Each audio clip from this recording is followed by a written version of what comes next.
आतापर्यंत बाहेर काढलेला आहे। यामध्ये तिघांचा मृत्यू झाल्याची माहिती आहे। कुंडमळा पूल दुर्घटनेत आतापर्यंत 3 जणांचा मृत्यू झालेला आहे, तर अनेक जण गंभीर जखमी आहेत। सध्या जखमींवर रुग्णालयात उपचार सुरू आहेत। 18 ॲम्ब्युलन्स या ठिकाणी दाखल झाल्या होत्या, मात्र जसजसे लोक मिळतात बचाव कार्यामध्ये त्यांना हॉस्पिटलमध्ये दाखल करण्यात येत आहे।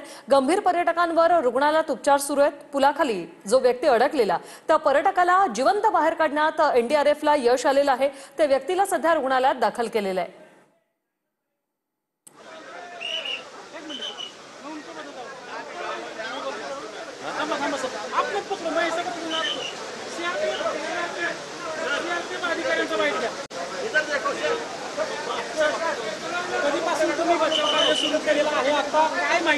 या ठिकाणी आम्ही 1 तासापूर्वी येथे आलेलो होतो, तेव्हापासून बचाव कार्य सुरू आहे।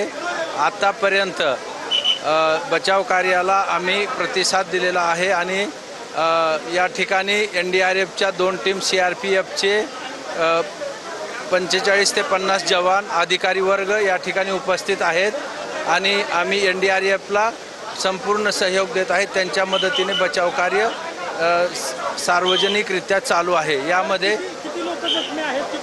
आतापर्यंत 40 ची संख्या आहे की जे लापता आहेत, त्यामधील 6 गंभीर आणि 2 मृतदेह बाहेर काढण्यात आलेले आहेत आणि या ठिकाणी अजून सर्च कार्य चालू आहे। अडकलेले आहेत 2-3 लोकांचं रेस्क्यू अजून पण चालूच आहे आणि 10 ते 15 लोक गंभीररित्या जखमी झालेली आहेत। वाहून 35 ते 40 लोकांचं जाण्याची अंदाज वर्तवण्यात येत आहे।